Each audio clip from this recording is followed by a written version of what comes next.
Operation अज़्म इस्तेहकाम की बाज़गश्त है पूरे पाकिस्तान में, पाकिस्तान के ऐवानों में। और आज हुकूमत ने थोड़ा सा क्लैरिटी के साथ बयान किया कि ये ऑपरेशन जो है अज़्म इस्तेहकाम ये क्या है और ये किस तरह पीछे के जो ऑपरेशंस हैं ज़रब अज़ब, राह निजात, इन सब से मुख्तलिफ है। उसके अंदर जो हुकूमत की तरफ से आया, तो हुकूमत का आपको बता दूँ कि उन्होंने कैबिनेट से अप्रूवल ले लिया है इस ऑपरेशन का, और ख्वाजा यासिर साहब ने कहा है कि तमाम पार्टियां शामिल सपोर्ट करें या ना करें, ये ऑपरेशन तो चलेगा।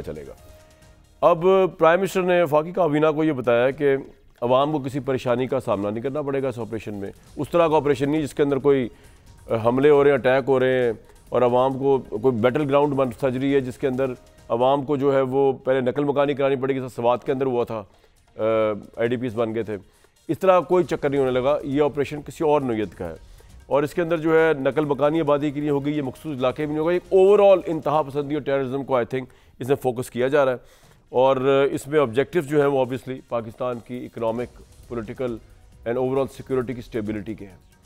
तो ये मामला जो है इसके ऊपर आज अली मोहम्मद खान साहब जो हैं उन्होंने ये कहा, मैं बताया तो अभी भी तहरीक इंसाफ वाहिद पार्टी है, दूसरी भी हैं लेकिन सबसे वोकल पार्टी इस ऑपरेशन के ख़िलाफ़।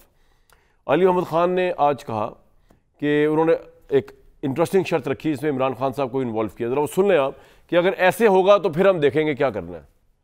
इमरान खान साहब को कन्विंस करना पड़ेगा पाकिस्तान के इदारों को, बगौर अली साहब के और गवर्नमेंट को, और अगर वो कन्विंस होंगे तब पाकिस्तान तहरीक इंसाफ जो है वो इस ऑपरेशन को एग्री करेगी। बड़ी इम्पॉसिबल सिचुएशन है मुल्क के मौजूदा पॉलिटिकल डायनामिक्स को देखते हुए। अहमद अवैस साहब ऐसा मौजूद है, मुर्जा सोलंकी साहब और मियाँ जावेद लतीफ़ साहब, मुझे बताया गया कि हमें ज्वाइन करेंगे थोड़े ही कुछ ही लम्हों में। अवैस साहब, एक ऑपरेशन जिसमें मुल्क की बेशतर पार्टियाँ, पीपल्स पार्टी भी उसको सपोर्ट कर रही है, हुकूमत तो कर ही रही है सपोर्ट, MQM भी सपोर्ट कर रही, सब, आप उसके ऊपर क्यों इतना ज़्यादा शक का इजहार कर रहे हैं, क्यों इतना प्रोटेस्ट कर रहे हैं, क्यों इतना एहतजाज कर रहे हैं? ये तो मुल्क की सिक्योरिटी के पहराए में मुल्क को इंतहा पसंदी, दहशतगर्दी से निजात दिलाने के लिए ऑपरेशन होने जा रहा है। सर देखें, सारी दुनिया में आपको बताऊं मैं, आप ज़रा गौर से अगर एनालिसिस करें और दुनिया के उन कंट्रीज़ में जहां पे टेररिज्म हुआ और उसको निपटने के लिए फ़ौजी एक्शन किए गए, मिलिट्री एक्शन किए गए, कहीं पे कामयाबी नहीं हुई। इट इज़ ओनली तरीका जो है वो इसका नेगोशिएशन है, साइबर साइड जो उनको आप अपनी सिक्योरिटी को कंट्रोल करके क्लोज सिक्योरिटी चेक रखें ताकि उनको चांस ना मिले, और साथ ही साथ एक एवेन्यू जो है, एक रास्ता नेगोशिएशन का खोल के रखें। आपने देखें कि ये वहाँ पे मैं ममालिक के नाम लेने लगूँ तो आपका टाइम गुजर जाएगा। जी। हर कंट्री में जहाँ पर भी इस तरह मिलिट्री ऑपरेशन किए गए हैं वो नाकामी का शिकार हुए हैं, इस वजह से कि ये हुकूमत कह रही है ये उस तरह का मिलिट्री ऑपरेशन नहीं है, वो रिबेल करता है, फौज की उस तरह नकलो हरकत नहीं है, उसमें कोई आबादी को चेंज नहीं किया जाएगा। ये एक ओवरऑल एक ऑपरेशन कर रहे हैं टेररिज्म और इंतहा पसंदी के खिलाफ, उसमें मुख्तलिफ चीज़ें होंगी। कामरान साहब, ये हुकूमत की कोई ज़ुबान हो सकती है? इनकी कोई ज़ुबान है? इनको तो जो ऊपर से कहेंगे वो वैसे ही हिज मास्टर्स वॉइस बोल पड़ेंगे। ना अपने अकल इस्तेमाल करते हैं, ना अपना जहन इस्तेमाल करते हैं, ना अपनी ज़ुबान इस्तेमाल करते हैं। ये तो जो कह दिया वो कह दिया। ये ऐसे थोड़ी है। पहले देखें आप मेरी थर्डे दिन से सुने ज़रा। जी। जब ये केयर टेकर सेटअप था यहाँ पर, तो केयर टेकर सेटअप में वो जो अनवारुल हक काकड़ साहब जो थे, उनके कौन से मैंडेट में शामिल था कि पहले वो जहाज़ लेके सारी दुनिया का चक्कर लगाने और उसके बाद एकदम से ऐलान कर दें कि ये सारे अफगानियों को यहाँ से निकाल दो। देखिए, तरीक़ेकार होती है हर बात का करने का, राह हमवार की जाती है। आप अफ़गानिस्तान की हुकूमत से कोई निगोशिएशन करते, सेटल करते, आराम से इसको एक एमिकल तरीके से इसको बाहर निकालते। राइट। अब वो लोग जिनको मेरी बात सुनिए, जिन लोगों को निकाला गया, आपके इंटेलिजेंस डिपार्टमेंट जो तो हमारे मुल्क में थे, हमारे इंटेलिजेंस डिपार्टमेंट के पास जो टेररिज्म के ख़िलाफ़ लोग अमल पैरा रहे हैं, उनकी रिपोर्टें सारी मौजूद हैं। उन लोगों में से कोई एक आदमी नहीं है, आज उनसे कहें कि कोई लिस्ट शाया कर दें जो लोग निकाले गए, उनमें एक आदमी, क्योंकि वो मेनियल जॉब करते थे, कोई बूट पॉलिश कर रहा है, कोई आप ये कह रहे हैं कि वो पॉलिसी गलत थी काकड़ साहब की, जिसकी वजह से अब ये सारा कुछ मामला, यानी कि और आप कह रहे, मैं आपका पॉइंट समझ गया, रिएक्शन हो रहा है। शोमई किस्मत के निगरान दौर, सेंटेंस और शोमई किस्मत के निगरान दौर जिसमें आप कह रहे हैं, उनके इन्फॉर्मेशन मिनिस्टर हमारे साथ मौजूद हैं, ऑब्वियसली सोलंकी साहब उस ज़माने में उन्होंने सर्व किया। सोलंकी साहब, एक तो जवाब आप दे सकते हैं कि वो ये असल में जो कहना चाह रहे हैं वैसा वो ये कहना चाह रहे हैं कि हुकूमत के हाथ में तो कुछ नहीं है। जिस तरह निगरान सेंटर में काकड़ साहब का मैंडेट भी नहीं था, वो फिर भी वो काम करते फिर रहे थे। इस तरह जिसका मैंडेट होता है उसको वो काम कर नहीं रहा तो कोई और काम कर रहा था। और ये ऑपरेशन जो है जब तक एक क्लियर कट नहीं बताएंगे, इमरान खान को एतमाद में नहीं लिया जाएगा, इन कैमरा ब्रीफिंग नहीं होगी, उसमें आर्मी चीफ आए, DGI से तहरीक इंसाफ एग्री नहीं करेगी। Sir, what's your take? Solanki साहब। मैं ये सवाल करूँगा कि ये किस अदालत ने फैसला किया कि ये निगरान हुकूमत का अख्तियार नहीं था? कोई तहरीक इंसाफ गई थी अदालत में, हाई कोर्ट में, सुप्रीम कोर्ट में? ये कानून है। अगर अवैस साहब की अदालत, अगर देखें, अगर आप इस तरह से बात करेंगे तो फिर बात नहीं हो पाएगी। कंप्लीट कर लें अवैस साहब, आपको you have right to respond. हाँ, कंप्लीट कर लें, आप नोट कर लें इनका पॉइंट, मैं भी कर रहा हूं। अगर आप अवैस साहब, अगर आपकी अदालत ने, अगर अवैसी अदालत ने फैसला किया, अगर इस तरह से बात करते रहेंगे तो मैं भी बात करता रहूंगा। फिर हम मौसम पर गुफ्तगू करते हैं, फिर आप जरा बात करके देखिए। सोलंकी साहब, वो अब चुप हो गए, आप बोले प्लीज। 10 साल का थिएटर का तजुर्बा है और मैं ज्यादा चीख के बात कर सकता हूं, फिर आप बात नहीं कर पाएंगे अगर आप इस तरह से। मतलब मेरा ख्याल यह था कि अवैस साहब जैसे समझदार लोग PTI को कोई अकल सिखाएंगे, कोई तहजीब सिखाएंगे, लेकिन उल्टा असर हो गया है अवैस साहब पे कि वो किसी को बात नहीं करने देते। चले, वो अब नहीं बोल रहे सोलंकी साहब, अब आप किस तरह का तरीका है? अवैस साहब नहीं बोल रहे। अच्छा, सोलंकी साहब बोले, आप मुसलसल बोले जा रहे हैं। अच्छा, चले अब नहीं बोल रहे। मैं अभी यहाँ पर खत्म करता हूँ, आप बात करके दिखाइए जरा। अच्छा, अब एक मिनट, अब मेरी बात सुन लें, आप जरा बात करके दिखाइए। सोलंकी साहब, अवैस साहब जो है ना वो बार बार सिर्फ ये कह रहे हैं कि जी मैं अब नहीं बोलूंगा। अवैस साहब, आप ना बोलिएगा प्लीज। जी सोलंकी साहब, प्लीज कंटिन्यू। वो आप दोनों DSNG पे ना वो जरा प्रॉब्लम हो जाती है, समझ नहीं आ रही होती, कंफ्यूज। जी सोलंकी साहब, please, you have a mike. अगर अवैस साहब की अदालत ने यह फैसला किया कि अनवारुल हक काकड़ ने ये गैर आइनी और गैर कानूनी काम किया और मुल्क इसको मान ले तो बस ठीक है फिर। लेकिन निगरान हुकूमत एक आइनी और कानूनी हुकूमत है आपके आइन के तहत। जब तक आप इसको आइन के आर्टिकल 224 को तरमीम करके इसको मनसूख करके निकाल न दें, वो एक जायज़ कानूनी हुकूमत है और इस मुल्क के मफादात का तहफ़्फ़ुज़ करना उसकी ज़िम्मेदारी है। कोई जूते पालिश करने वाला था या केले बेचने वाला था? क्या हमारे जूते पालिश करने वाले और केले बेचने वालों को अमेरिका कबूल करेगा? क्या अफ़गानिस्तान कबूल करेगा? अफ़गानिस्तान की जो नाजायज़ गैर कानूनी हुकूमत है जिसको दुनिया के किसी मुल्क ने तस्लीम नहीं किया, वो हमारे लोगों को अंदर नहीं आने देते। तो ये सारी दरियादिली हम ही ने दिखानी है।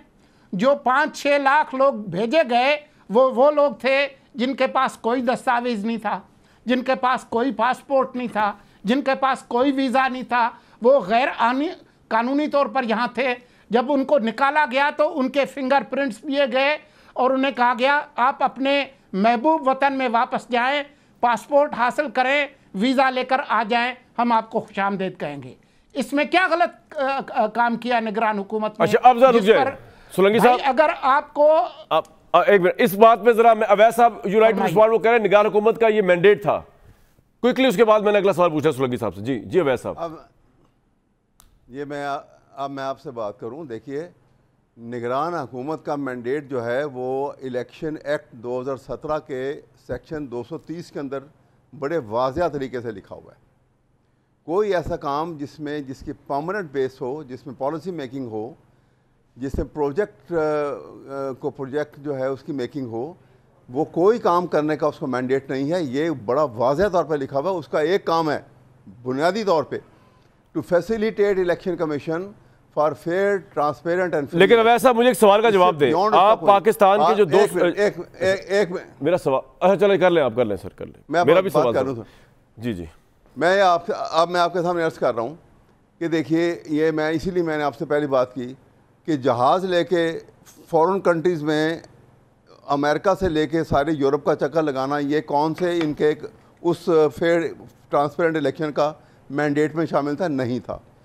ये इन्होंने गंदम इंपोर्ट कर ली, ये सारे शामिल हैं, इसलिए इनको शोर जो मचा रहे हैं ना, ये 1 अरबों रुपए के गंदम का जो ये स्कैंडल हुआ है, कैसे हो गया?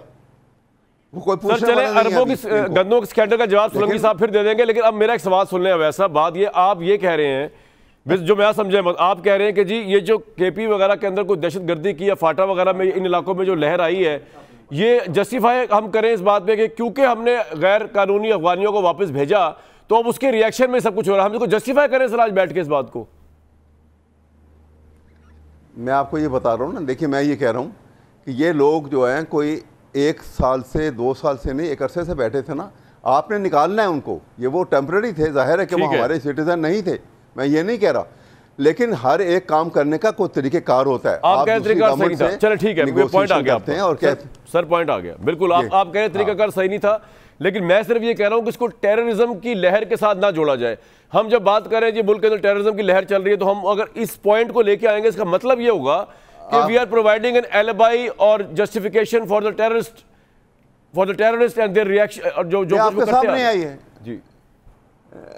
नहीं कामरान साहब, ये मेरे कहने की बात नहीं है, आप देख लीजिए जी जी, उनके निकालने से वक्त से लेके और आज के दिन तक आपके हमारे पाकिस्तान के अंदर कितने टेररिस्ट अटैक हुए हैं, कितने पाकिस्तान के फौजी जो हैं, हमारे ऑफिसर, हमारे जवान कितने शहीद हुए हैं, कितना नुकसान हुआ है। ये पीरियड को सामने रख लीजिए और उससे पिछले 10 साल का पीरियड सामने रख लीजिए। मैं आपका पॉइंट समझ गया। नहीं कर सकते सोलंकी साहब, वो क्या ये रहे हैं कि इमरान खान के दौर में टेररिज्म इसलिए नहीं हुआ क्योंकि उनकी पॉलिसी थी कि लोगों को सेटल किया जाए, तरीके से अफगान गवर्नमेंट से बात की जाए। आपकी गवर्नमेंट ने आते तबाही फेर दी और आपने जो है कोई सही प्रॉपर तरीके से बंदों को वापस नहीं भेजा, उसके चेन रिएक्शन के तौर पे अभी टेररिज्म हो रहा है। ना आपकी गलत पॉलिसी होती है निगरान हुकूमत की, ना ये रिएक्शन होता टेररिज्म का, ना ऑपरेशन अज़्म इस्तेहकाम का ये मामला चलता। तो मेरा उसके साथ सवाल सोलंकी साहब जो आपने नहीं दिया अभी तक, वो ये कि इमरान खान को किस तरह कन्विंस किया जाए। जो तरीका अली मोहम्मद खान साहब ने बताया वो तरीका पॉसिबल होगा कि आर्मी चीफ और DGI से आके इन कैमरा पार्लियामेंट सेशन करें, ब्रीफिंग दें, फिर वो इमरान साहब तक पहुँचाया जाए उनका जो सेशन है, और उसके बाद वो मुतमईन होंगे तो फिर आगे चलेगी तहरीक इंसाफ। PTI की निकम्मी और नाअहल हुकूमत की वजह से APS का वाकया हुआ दिसंबर 2014 का। ये तो इतने सारे जो जाने गई, इनकी ये जिम्मेदारी कबूल करें। 2013 से किसकी हुकूमत है? PTI की। ये जो करोड़ों रुपए मदरसा हकानिया को दे रहे थे, जहाँ पर तालिबान की परवरिश हुई, वो इन्होंने ही दिए थे। इन्होंने सीना ठोक कर कहा था TRT पे कि जी हम इन 5000 लोगों को लेकर आए हैं और ये यहाँ आएंगे और ये बड़े अच्छे बच्चे बनेंगे। अब फिगर सुन ले, साउथ एशिया टेररिज्म पोर्टल के मुताबिक 15 अगस्त 2021 को जब अफगान तालिबान काबुल पर उन्होंने कब्जा किया, उससे लेकर आज तक कोई 1441 लोग जो है पाकिस्तान के उनकी जान गई है, जिसमें सिविलियंस भी हैं और हमारी सिक्योरिटी के एहलकार भी हैं। इसका केयर टेकर हुकूमत से कोई ताल्लुक नहीं है, केयर टेकर के अंदर भी हुए हैं। लेकिन आप इनसे पूछें कि मुस्लिम खान और महमूद खान जो सवात के कसाई मशहूर थे, जिन्होंने सवात में कत्लेआम किया, उनको इनकी हुकूमत में छोड़ा गया। ये लेकर आए उन 5000 टेररिस्ट को, जिस पर आज ख्वाजा आसिफ ने सही कहा कि जो बाकी जो लीडर्स थे PTM के, वो शोर मचा रहे थे कि इनको ना लेकर आए, तो ये लेकर आए। उनको लाने के बाद ये ज़्यादा मजबूत हुए हैं।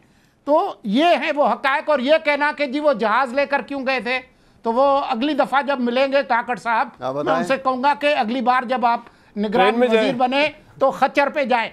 कौमी सलामती हुकूमत की जिम्मेदारी है, वो निगरान हो या कोई और हो। ईरान ने हमला किया, सुने मेरी बात, ईरान ने हमला किया 16 जनवरी को। क्या हम कहते कि हम निगरान हुकूमत हैं तो हम जो है वो इनकी महबूब मुंतखब हुकूमत आएगी तो वो तय करेगी कि इसका क्या जवाब देना है? ये किस तरह की बात कर रहे हैं? डे टू डे बिजनेस तो करना ही पड़ेगा निगरानों को। अब ये बात है। अब अच्छा जी, अब मियां जावेद लतीफ़ साहब ने भी ज्वाइन कर लिया है। मैं चाह रहा हूं कि आप मिर्जा सोलंकी साहब हमारे भाई हैं, उनको छोड़ दें, हमारे कोलीग हैं। अब आप जरा आए असल जहां पे आपकी तोप चलनी चाहिए, यानी कि पॉलिटिशियंस पे। मियां जावेद लतीफ़ साहब, बहुत वार्म वेलकम। बड़ी देर लगी आपको प्रोग्राम में पहुंचते पहुंचते, हमेशा आप देर कर देते हैं, चले कोई बात नहीं। बड़ी अच्छी गुफ्तगू हुई उस दौरान भी, मुझे उम्मीद है आपके साथ भी अच्छी गुफ्तगू होगी।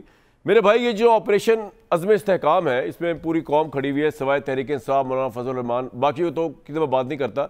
इमरान खान को किस तरह मनाएंगे? और आप खुद भी बिलीव करते हैं क्योंकि आप हुकूमत में हैं भी और नहीं भी, कि जिस तरह ऑपरेशन अज़्म इस्तेहकाम होने जा रहा है इंतहा पसंदी दहशतगर्दी के खिलाफ, जिसमें उस तरह मेजर ऑपरेशन उस तरह नहीं किया जाएगा जैसा लोग सोच रहे हैं कि जी लोगों को बाहर निकाल दिया जाएगा, नकल बकानी होगी, लेकिन ठीक ठाक काम किया जाएगा। तो किस तरह कन्विंस किया जाए तहरीक इंसाफ को? जनाब, आप कन्विंस हैं? वैसे पहले तो मैं यही पूछ लूँ। देखें कामरान, पहली बात तो ये है कि इसमें कोई शक नहीं और इसमें कोई मज़ायका नहीं कि आप असम्बली को एतमाद में लें। इसमें कोई हर्ज नहीं है कि जहां आप जिस सूबे में ऑपरेशन कर रहे हैं वहां के लोगों को, वहां की जमातों को ऑन बोर्ड करें। ठीक है, मगर मुझे ये तज्जुब होता है जब ये बात की जाती है कि जनाब आप जब तक नेशनल असम्बली को या सूबाई हुकूमत को एतमाद में नहीं लेंगे उस वक्त तक हम ऑपरेशन नहीं करने देंगे। ये नहीं का लफ्ज़ कहाँ से आता है? और दूसरा मुझे ये बताएं कि क्या आज जो हम कुर्बानियाँ अपने सिपाहियों की, अपने मुहाफ़िज़ों की उठा रहे हैं, लाशें उठा रहे हैं, उसका ज़िम्मेदार कौन है? और क्या ये इंतज़ार किया जाए कि खुदा न खास्ता और लाशें गिरें और उसके बाद हम उनके ख़िलाफ़ ऑपरेशन करें?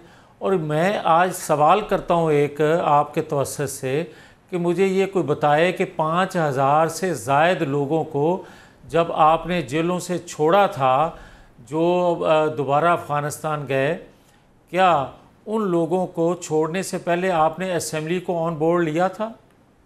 क्या असेंबली से अप्रूवल ली थी? क्या किसी ने क्या? और आज पाकिस्तान की जो बर्बादी हो रही है, आप हर मसले में ये कहते हैं, और कभी आज तक 75 सालों में कामरान किसी ने ये नहीं कहा कोई फांसी चढ़ गया, कोई हाईजैकर बन गया, किसी को ताहयात नाहल कर दिया, मगर कभी किसी ने ये नहीं कहा कि मैं दहशत गर्दों के ख़िलाफ़ ऑपरेशन नहीं करने दूंगा। कभी किसी की जमात ने ये नहीं कहा कि सबसे पहले आप उस कब्र पे जाओ, सबसे पहले आप उस नाहल जिसको आपने किया है, जिसको हाईजैकर बनाया है, उससे अप्रूवल लेके आओ, उसको राज़ी करो। और कभी किसी ने ये नहीं कहा कि अगर इमरान खान नहीं तो पाकिस्तान नहीं, कभी किसी ने ये नहीं कहा। मगर आप हर बात वो कर रहे हो ना, या तो पाकिस्तान का आइन बदल दो, पाकिस्तान का कानून बदल दो कि 9-10 मई कोई कर ले फिर भी छुट्टी है, 190 मिलियन पाउंड को खा जाए छुट्टी है, पाकिस्तान के कानून को धज्जियां उड़ा दे कोई छुट्टी है। और अगर कोई आज खैबर पख्तूनख्वा का सीएम ये बात करता है कि मैं बिजली का स्विच ऑन ऑफ मैं करूंगा ग्रिड से, मुझे ये बताएं, यही बात सिंध का, यही बात बलूचिस्तान का, पंजाब का आज का सीएम ये बात करता तो आज उसके खिलाफ क्या एक्शन हो रहा होता? किसी जमात का एमपीए एमएनए जाके ग्रिड स्टेशन में घुस के ये काम करता तो उसका हशर क्या होता? फिर आज मुझे ये बताएं कि सुप्रीम कोर्ट के बाहर एक शख्स पीटीआई का खड़ा होकर ये बात कर रहा है कि मैं ऑपरेशन हम जो हैं वो नहीं होने देंगे। ओ भाई, जब लाशें उठाई जा रही हैं मुहाफ़िज़ों की तो उस वक्त भी कहो कि मैं अपना सीना आगे पेश करूंगा, उस वक्त भी आप बात करो कि जो हमने छोड़े थे 5000 से ज़ायद लोग, हमने गलती की थी। फिर इस चीज़ का भी इतराफ़ करो कि इमरान खान ने वो गलत फैसला किया था, लिहाजा उससे पूछने की ज़रूरत नहीं है। आप जो बात आपको सूट करती है, आप आइन कानून से मावरा वो करने के लिए तैयार हो जाते हो, और जो बात आपको सूट नहीं करती वहाँ आप मजलूम बन के खड़े हो जाते हो। वहाँ आप उन लोगों को, हाँ बात दुरुस्त है कि पिछले ऑपरेशन में कोई ऑपरेशन के दौरान गलतियां भी हुई हैं, ये बात करनी चाहिए कि उन गलतियों को ड्रेस करना चाहिए, वो गलतियां दोबारा नहीं जानी चाहिए। मगर ये बात जी पॉइंट आ गया आपका। अवैस साहब, एक्चुअली सिचुएशन बड़ी इंटरेस्टिंग है कि लोग कह रहे हैं कि आप लोगों को बात समझ नहीं आ रही कि आप अभी भी इतना कुछ होने के बाद आप लोगों के साथ वो जो आपने एक युद्ध का आगाज़ किया था, जिसके लिए बहुत से अक्लमंदों ने समझाया कि ये गलत जंग है, युद्ध तो करनी चाहिए थी पॉलिटिशियनों के साथ। बहरहाल अब क्या बार बार कहा जाए इस बात को, मैं तो कह के थक गया। अब उसके बाद अब ऑपरेशन एक शुरू होने जा रहा है, तो उसको अभी आपको ऑपरेशन की डिटेल्स पता भी नहीं, उसके बावजूद आपने उसकी मुखालफत शुरू कर दी पाकिस्तान तहरीक इंसाफ ने। फिर ये दो बड़ी प्रोवोकेटिव बातें हैं कि वो कह रहे हैं जी पहले आर्मी चीफ आए, DGI आए, वो हमें करें ब्रीफ, और इमरान खान को कन्विंस करेंगे, उसके बाद मामला ठीक होगा, तसल्ली होगी, फिर आप कह रहे हैं जरगा बुलाया जाएगा। भाई let suppose Imran Khan convince नहीं होते, लेट सपोज जरगा कन्विंस नहीं होता PTI का, देन व्हाट? अगर पाकिस्तान की गवर्नमेंट डिसाइड करती है ऑपरेशन जो उसका मैंडेट है, ये निगरान गवर्नमेंट तो नहीं चला, आपका शिकवा खत्म होगा, इलेक्टेड गवर्नमेंट है, चाहे जिस तरह की भी है, जिसको आप जो भी कुछ समझते हैं, फिर तो आपको एक्सेप्ट करना चाहिए। फिर इतनी मेन मेक क्यों निकाली जा रही है? देखिए मैं आपको बताऊं, पहले तो हमारे जावेद लतीफ़ साहब मोहतरम हैं, हमारे दोस्त भी हैं, लेकिन जज्बात में बहुत सारी बातें कह जाते हैं। कह रहे थे अभी कि जनाब ये किसी ने कभी नहीं कहा कि जी हम हैं तो ये मुल्क है, हम नहीं हैं तो मुल्क नहीं है। इनको याद होना चाहिए, शायद उनकी याददाश्त इतनी कमज़ोर नहीं है, और ये किताबों में भी ये बातें लिखी हुई हैं, क्योंकि पार्ट ऑफ हिस्ट्री है कि जब 1971 में वाक़या हुआ था, इस पाकिस्तान का डिवेकल होने से पहले की बात है, असम्बली का सेशन ढाका में रखा गया था, तो भुट्टो साहब ने मीनार पाकिस्तान के नीचे जलसा किया था और कहा था कि हम हैं तो ये मीनार पाकिस्तान है, और हम नहीं होंगे तो ये यादगार पाकिस्तान है। ये और मैं टांगे तोड़ दूंगा जाने के, ये लफ्ज़ उन्होंने कहे थे। ये बात हमसे मुराद भुट्टो साहब ने अपने आप को नहीं कहा था, अवाम को कहा था, पीपल्स पार्टी को, अवाम को, वेस्ट पाकिस्तान की अवाम को। मतलब मैं जो समझाऊं हिस्ट्री का स्टूडेंट होने के नाते। चलिए छोड़िए जी सर, चलिए ठीक है, अच्छा कर रहे हैं आप, पॉजिटिवली जो समझ रहे हैं वो अच्छा कर रहे हैं सर। अब मैं बात आपसे कर रहा हूँ कि अब ये कह रहे हैं कि 5000 आदमियों को छोड़ने के लिए किसी असम्बली की ज़रूरत नहीं है, वो चीफ एग्जीक्यूटिव को, गवर्नमेंट लेवल को, कैबिनेट की अप्रूवल के बाद वो कर सकते हैं। हाँ, मिलिट्री ऑपरेशन जो है ना, ये एक बहुत बड़ा वाक़या होता है, इसके लिए जो है वो वैसे एक बात पूछूं आपसे, अगर आप माइंड ना करें, सुनिए एक बात पूछूं आपसे यार, वैसा जरा थोड़ा जी यार, आपकी गवर्नमेंट मिलिट्री ऑपरेशन को अपोज कर रही है, पहले तो हंसना चाहिए खुल के यार। आपने आर्मी चीफ के जरिए cabinet meetings, DGI SPR army chief के जरिए उस जमाने की कैबिनेट में ऑपरेशन करवाया तो होता रहा ना। नहीं सर, सुने तो सही ना सर, अब साहब आप मेरी बातें सुनी सर, अर्ज तो सुन ले सर। हाँ, बताइए सर, कैबिनेट को एड्रेस कर रहा है आर्मी चीफ, यार बाजवा साहब बैठे हुए, आपने तो ऑपरेशन पार्लियामेंट कैबिनेट के अंदर तो घुसाया हुआ है, आप ऑपरेशन पे, मिलिट्री ऑपरेशन पे एतराज कर रहे हैं। आपने पूरे पार्लियामेंटेरियंस पे ऑपरेशन करवाए हुए, एजेंसियों को यूज करके लेके आओ, बंदे पूरे करो, इमरान खान की गवर्नमेंट ना गिरने पाए। सर मुझे तो आप लोगों की समझ नहीं आती है एकदम किस तरह बाजी पलटते हैं आप, ये तो समझाए मुझे। आपकी तो पूरी गवर्नमेंट मिलिट्री ऑपरेशन में बेस करती थी, वो मिलिट्री ऑपरेशन हो रहा था मियां जावेद लतीफ की पार्टी के खिलाफ, पीपल्स पार्टी के खिलाफ, आम सिविलियन पॉलिटिशियंस के खिलाफ, उसमें तो आप बड़े खुश थे उस वक्त। जी जो देखें, बात सुने, हुकूमत के हमने तो ये समझ के जो भी किया कि एक डिपार्टमेंट है जो डिफेंस मिनिस्ट्री के अंडर आता है, वो फौज का डिपार्टमेंट है, और वो एक small limb of the government है।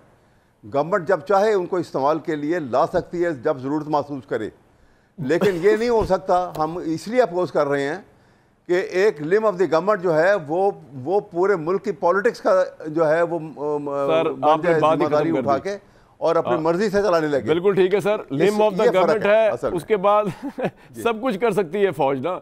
जो आपने तय किया है वो स्टैंडर्ड तो अभी तक शहबाज शरीफ वहां तक पहुंचे ही नहीं जो इमरान खान साहब ने सेट किया हुआ है। बहरहाल सोलंकी साहब ने हाथ खड़ा किया था, कुछ कहना चाह रहे हैं? चलिए वो स्टैंडर्ड तक पहुंचना मुश्किल हो जाएगा।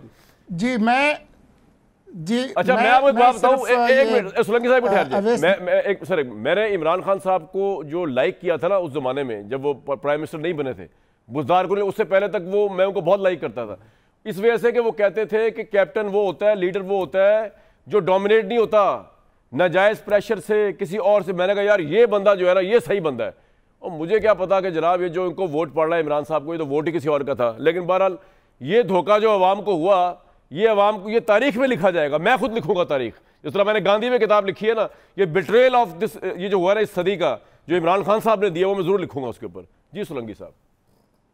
नहीं तो ये आप गिरफ्तारी के बाद जो वोट फिर उनको पड़ा है उसमें भी लिखेंगे सर, हम पूरा तो दो वॉल्यूम लिखेंगे, अभी अवैध साहब ने जो 2 वॉल्यूम लिखेंगे। जी सर, जी अभी अवैध साहब ने जो बातें की हैं मीनार पाकिस्तान पे, भुट्टो साहब ने ये कहा था और जी ये किताबों में लिखी हैं, तो मुझे ज़रा बता दें कि ये किस किताब में लिखी है। इधर तुम और उधर हम, वो भी जो शाजी थे अब्बास अतहर, वो खुद कॉलम में लिखे गए कि जी मेरी हेडलाइन थी भुट्टो साहब ने के अब्बास साहब जी। तो बहुत सारी बातें उनसे मंसूब हैं, जो जिस किताब का 2-4 किताबें मेरे पीछे भी पड़ी हुई हैं, कोई एक निकाल के मैं। चले भुट्टो साहब को माफ कर दे यार, फांसी लगी उनको, अब तो माफ कर दे, आगे चलते हैं। अब आ जाए सोलंकी साहब मौजूदा हालात में।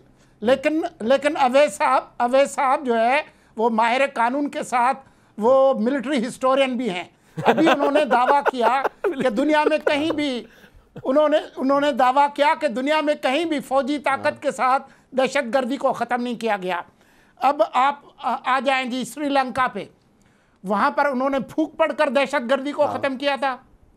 अब आ जाएं आप और मुल्कों में, बहुत सारे, आयरलैंड में वो उन्होंने कोई तावीज़ भेजे थे। अमेरिका में 9/11 जो है वो हुआ, जिसके नतीजे में हज़ारों लोग मारे गए। उसके बाद जी सारी दुनिया में उन्होंने किए। अगर आपको नहीं पता कि दुनिया में कहाँ कहाँ से दहशतगर्दों को पकड़ कर ले गए और क्या क्या कुछ नहीं किया।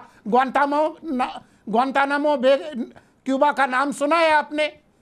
तो आप हमें मिलिट्री हिस्ट्री पर लेक्चर ना दें।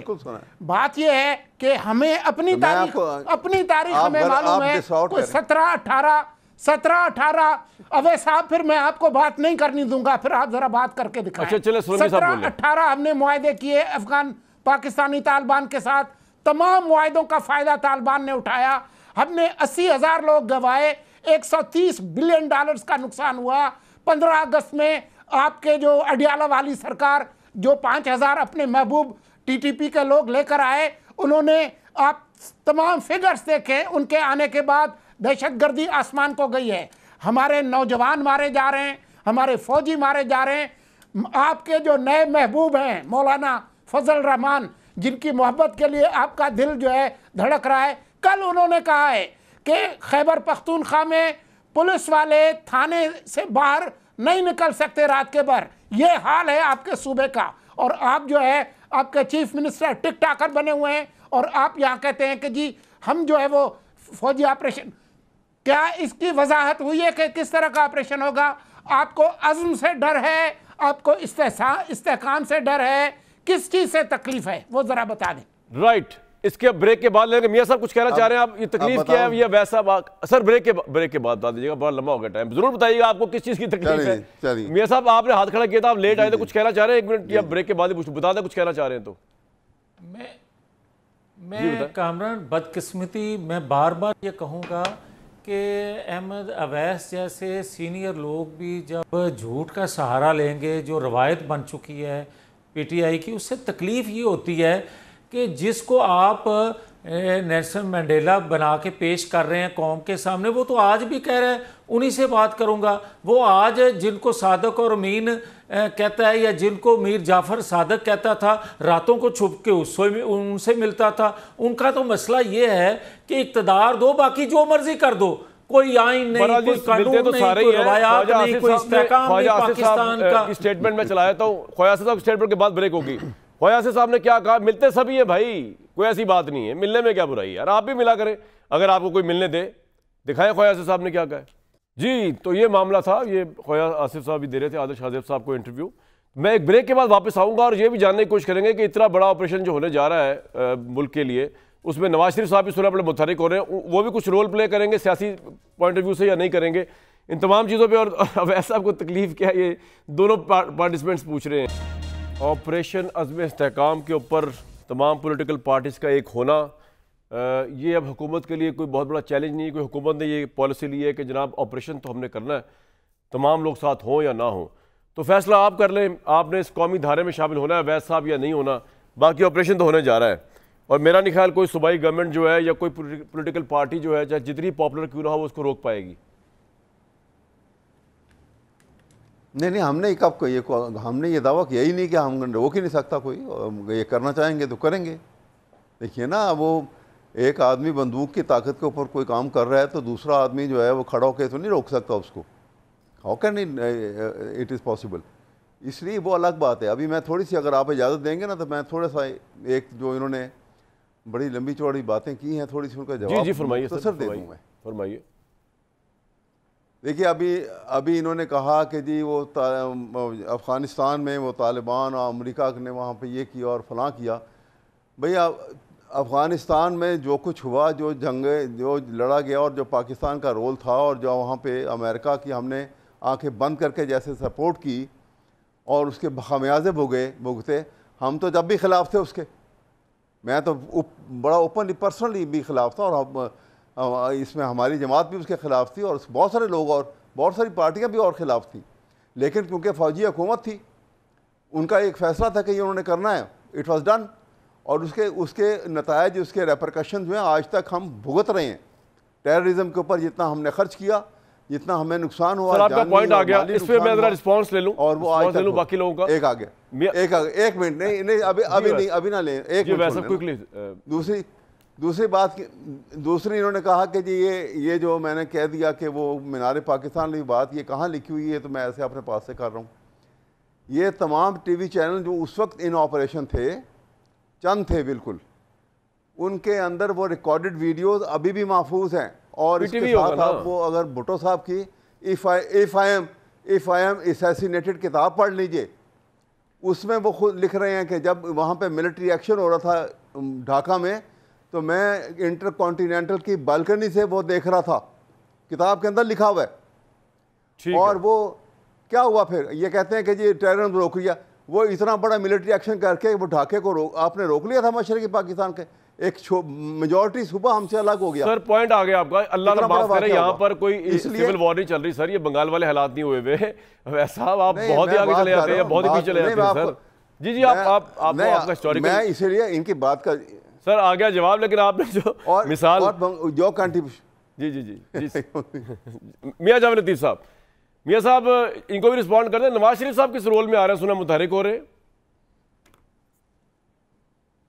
मियां जावेद लतीफ़ साहब नहीं, कामरान मुतहरिक तो पहले भी हैं, मगर मैं अवैस साहब को सिर्फ ये याद करवाना चाहता हूँ कि खैबर पख्तूनख्वा में हुकूमत जो इनकी है, उनकी रेट कितने एरिए में है, सूबा कितना हिस्सा सूबा है जिसमें हुकूमत की रिट है, रियासत की रिट है, और कितना हिस्सा है जिस पर रिट नहीं रह गई, और वहाँ कौन पैसे वसूल कर रहा है, कौन टूल टैक्स वसूल कर रहा है, कौन वहाँ से लोगों को उठा के ले जाता है, पैसे लेके वापस करता है। सरकारी लोगों को उठा के ले जाते हैं, ताजरों को लेके चले जाते हैं। और फिर मुझे ये बताएं कि क्या वहाँ के रहने वालों का ये कसूर है कि वहाँ पीटीआई की हुकूमत है?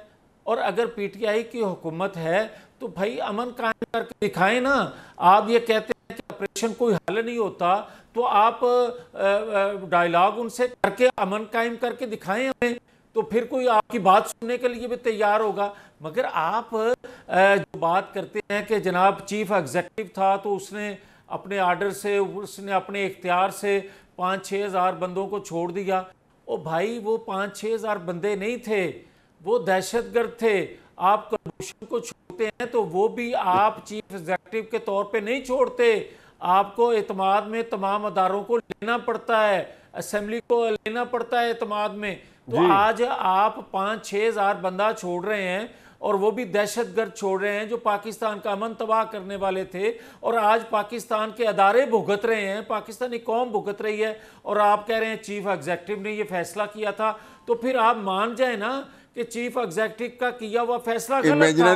फिर आप ये मान जाए ना कि उस वक्त जो ऑपरेशन हो रहा था वो आपके दौर में जब ऑपरेशन हुआ था और जनरल फैज और जनरल बाजवा आपके एक पेज पे थे, तो क्यों आपने करने दिया वो ऑपरेशन? फिर आप मुझे ये बताएं कि जो कप आपने काबुल में जाके चाय का लहराया था, उस वक्त तो आपकी हुकूमत थी। आप पूछते ना कि ये आप जो तस्वीर बना के दुनिया में पेश कर रहे हैं, इसका खमियाजा पाकिस्तानी कौम किस तरह भुगतेगी, पाकिस्तान के सफारती तल्लुकात किस तरह बर्बाद होंगे, ये सारी चीज़ें कौम पूछती है, सवाल करती है, मगर ये बात और कर देते हैं शुरू।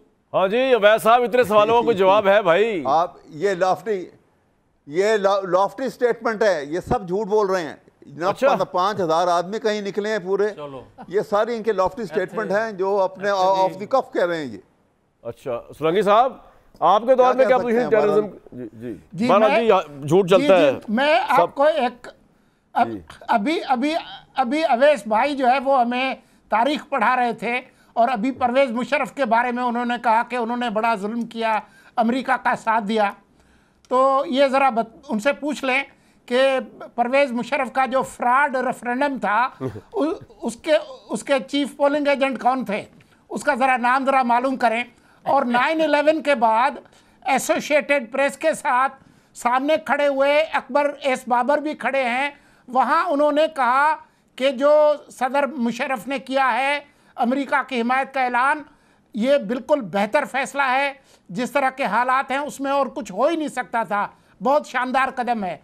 तो इनसे कहें कि या तो खान साहब जो है वो ट्वीटें तो जेल से करते रहे, इसकी माफ़ी मांग लें परवेज़ मुशर्रफ के पोलिंग एजेंट बनने की। तो मुझे नहीं पता कि ये किस तरह की बातें कर रहे हैं।